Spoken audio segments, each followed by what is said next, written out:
Hello and welcome back to David Deida chapter analysis with Step and Trent. Today is chapter 4, one of my favorite chapters of many favorite chapters. Know your real edge and don't fake it. It is honorable for a man to admit his fears, resistance, and edge of practice. So I can't see with these glasses. It is simply true that each man has his limit, his capacity for growth, and his destiny. But it is dishonorable for him to lie to himself or others about his real place. He shouldn't pretend he is more enlightened than he is, nor should he stop short of his actual edge. The more a man is playing his real edge, the more valuable he is as good company for other men, the more he can be trusted to be authentic and fully present. Where a man's edge is located is less important than whether he is actually living his edge in truth, rather than being lazy or deluded. How do you think I do with living on my edge? Um, I think overall you do a pretty good job. There are, parts that I feel like you do stop short and choose comfort over your edge. Mm-hmm. So like for example, um, just enjoying life, watching YouTube. But but then again, I think there should also be a balance between enjoyment and I don't know if it's makes sense to be on your edge 24/7. Mm-hmm. What I liked about this part is where a man's edge is located is less important than whether he is actually living his edge. Because a lot of times we compare ourselves to others. Oh, that guy's doing so much more, challenging himself so much more.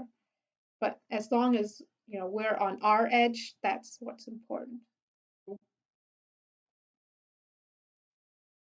Pick an area of your life, perhaps your intimate relationship, your career, your relationship with your children, or your spiritual practice. For instance, you are currently doing something to earn a living. Where do your fears stop you from making a larger contribution to mankind, from earning a higher income, or from earning money in a more creative and enjoyable way? If you are absolutely fearless, would you be earning a living in exactly the same way as you are now?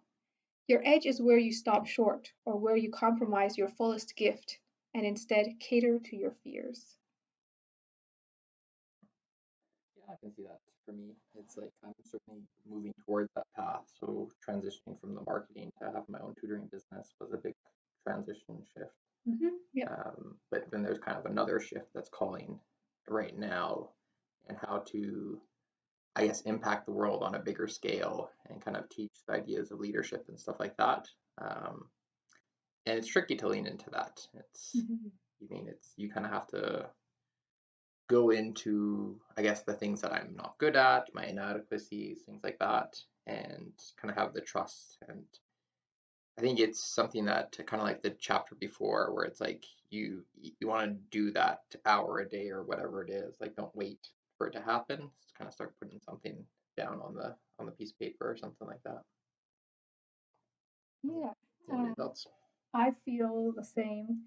Yeah, so the edge that I recently was living on was creating a spirituality related event. So for you, it's leadership, and for me, it's spirituality. Mm-hmm. Creating events for you that you suggest are a lot easier than actually creating an event from my deep, authentic heart. And so that was kind of my edge. But that's what I truly want to contribute to mankind. And so, yeah, it was scary, but it feels really good at the same time. Cool. Have you lost touch with the fears that are limiting and shaping your income and style of livelihood? If you have deluded yourself and feel that you are not afraid, then you are lying to yourself. All men are afraid unless they are perfectly free. If you cannot admit this, you are pretending to yourself and to others. Your friends will feel your fear even if you do not. Thus, they will lose trust in you, knowing you are deluding yourself, lying to yourself, and are therefore likely to lie to them, consciously or unconsciously. Do you feel my fear? Um, Generally, you're quite free from fear. I do remember the first time you had your first tutoring client. There was a lot of fear there. Um, But I can't think of anything recently that I think you are afraid of. Maybe new house might have been one of them. Mhm. Um, but I also didn't feel like you were pretending that you were fearless. Um, and I can't think of any examples off the top of my head where you were pretending to be fearless. But I'm sure there are. I feel that there has been many. I just can't think of them right now. Mhm. Okay. Or perhaps you are very aware of your fears. You fear to take risks, your fear of failing, or your fear of succeeding. Perhaps you are comfortable with your life and you fear the lifestyle change that might accompany a change in career, even though the new career will be closer to what you really want to do with your life. Some men fear the feeling of fear and therefore don't even approach their edge. They choose a job they know they can do well and easily, and don't even approach the fullest giving of their gift. Their lives are relatively secure and comfortable, but dead. They lack the aliveness, the depth, and the inspirational energy that is a sign of a man living at his edge. If you are this kind of man who is hanging back, working hard, perhaps, but not at your real edge, other men will not be able to trust that you can and will help them live at their edge and give their fullest gift. And you want to start? I don't really have Oh, anything. okay. I think this is a tough book to read when I'm just starting online dating again because it's like it just makes me judge everyone so much harder. Because it's true. Like, you can really feel the difference between a guy that's living on his edge versus a guy that's dead. Mhm. Um, and there's really not that many that are living on their edge. But Mhm. there's that aliveness and inspiration that it describes, and it's very magnetic. Hmm. But it's scary, I think, to jump into the unknown and change your career and lifestyle. So I get it, but because maybe I personally have faced that fear many times, um, then I have a tendency to judge people who choose to stay in the same job for 10 years or even live at the same place for 10 years. It's like it just feels very stagnant. Mhm. Yeah, because I guess that's the only with staying at this house is that there was definitely a part of me that wanted to stay, and even at the house I was at previously, that doesn't want to venture into the unknown and try something new. Kind of wants to stick with what I kind of know and what I've already good at, what I've done. Because like this new house is like instead of just looking to rent to international master's students, it's now going to be renting to kind of Gold 12 members, people who are interested in personal growth and development, living with my mom and all these kind of things. It's a new skill set to kind of figure out to master. And the small part of me definitely says no. It's like let's just stick where we're at, and kind of tends to need a kick in the butt from God of like, hey, it's time to move on, time to make the next thing happen. Mhm. As an experiment, describe your edge with respect to your career out loud to yourself. Say something like, I know I could be earning more money, but I'm too lazy to put in the extra hours it would take. I know I could give more of my true gift, but I'm afraid I may not succeed, and then I'll be a penniless failure. I've spent 15 years developing my career, and I'm afraid to let go of it and start fresh. Even though I know that I could spend most of my life doing things I have no, even though I know I spend most of my life doing things I have no real interest in doing.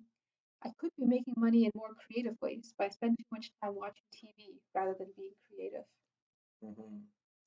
So I feel like that, like transitioning to the tutoring business has definitely been a big step up, and I've learned a lot from it. Um, but I guess I'm seeing the limitations on that potential too, of like the math, especially high school math that we're teaching, just isn't very practical for most people's lives. And I'm sure it's great to help them do well and get into university and stuff like that. But even most university courses aren't necessarily very beneficial for most people's lives. And so coming to grips with that, like one, still trying to become the best tutor I can be and learn the material and how do I teach it as most effectively as possible. But then also kind of recognizing it's like, hey, there's a fear. It's like, so let's say I make $40 from one tutoring session. It's like Ollie said that you get $2 for every 1,000 views you get on YouTube. And it's like, so you're telling me I'd have to get 20,000 views for a video just to make that same $40. Like that's a very, I guess, fear invoking prospect of Mhm. like, how could you make that work? And you mean there's going to be all these hours that you're put into it and you're not getting the commensurate return. So I definitely understand why it's like, oh, I'm just going to trade time for money because it's a very kind of stable and predictable trade. But I think that kind of these creative pursuits, you should make an allocation for it, like a certain amount of time. That doesn't have to be all, like you don't have to dive 100% in to try and make it work 100%, but setting aside X amount of hours per week or something like that of like, hey, here's a creative pursuit I really want to do and want to get into. And if I didn't need money, this is what I'd want to be doing. And it's kind of making an allocation for that. Where do you think my edge is right now? Um, well, in a lot of cases, you're running away from it, right? It's like you've been on the tablet and you've been watching YouTube and stuff like that. And there's been this fear of kind of making these things. So even, you mean getting you to create the spirituality event was like pulling teeth. Um, and I even feel a hesitancy with it. You mean it's like there's a I'm kind of half in, but kind of half out, and not I'm fully committed I'm to it. I'm in. Kind It's of. just because it's the first event and I'm like nervous. Hmm. But I think if the first event goes well, it'll give me a lot more confidence to create subsequent events. But yeah, that I think that is definitely my edge is sharing my true passion with others because I feel spirituality is something that's kind of judged, I guess. Will you feel this obligation for it to be successful? And so Hmm. even in your statements, like, well, if this one goes well, then I'll do it again. Right. Well, it's like if this truly is your passion or whatever, it's like you'd be willing to commit to 5 or 10 or 50 Hmm. events to be like, okay, I'm not going to be very good at creating marketing, at creating events, at figuring all these kind of things out, but I'm willing to commit to X amount to kind of learn and figure out and you mean and get data because a lot of Right. times it's like we don't actually have enough data to make decisions because like when I was creating my financial videos I thought that was really like on path on purpose but then once I kind of felt it for a while and got some success it's like oh god no it's like this is not what I want to be doing at all um, and so you mean it, you have to be willing to fail and have to be willing to make mistakes and if you attach success to it it makes it a lot trickier. Thank you, Master Trent. I like that because if I think about it for real, like failure and the fear of failure keeping me from doing what I feel my dream is quite silly. Because Mhm. like on the grand scale, like this is actually such a trivial thing, but it feels big in the moment. Mhm. So yeah, thank you for that. And we have our last paragraph. Honor your edge. Honor your choices. Be honest with yourself about them. Be honest with your friends about them. A fearful man who knows he is fearful is far more trustable than a fearful man who isn't aware of his fear.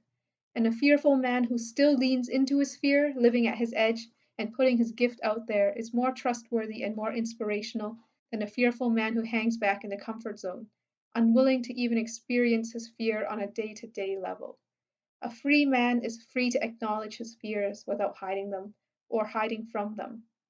Live with your lips pressed against your fears, kissing your fears, neither pulling back nor aggressively violating them. Well, and just that your thoughts and your feelings aren't real, I think is one of the tenets that they have in there. And that we have these fears and we have these thoughts like, oh, that couldn't work and all like blah blah blah. But ideally it's like you want to keep focused on what that kind of end result or goal is and be willing to push through the fears. Like I know for me starting my own businesses and stuff like that, there was a lot of fear and a lot of anxiety and a lot of not making money and all these kind of things. But I more grateful that I went through that experience and have come out the other end. And rather than if I had been like, oh, I need to like find a stable job and make money and you mean, but not have the kind of like these adventures. What's your thoughts? Yes. um, yeah, I like the reference to Magician's Way as well. Um, 'Cause it's interesting that it's like fear is generally seen as a bad thing, but here it's telling us to be intimate with our fear and know it and don't be ashamed of it in a sense. Mm-hmm. Anything else? I'm good. Anything else from you? Nope, I'm happy. I'm also happy. Well, thanks for watching. And this is Happy Step and Happy Trent.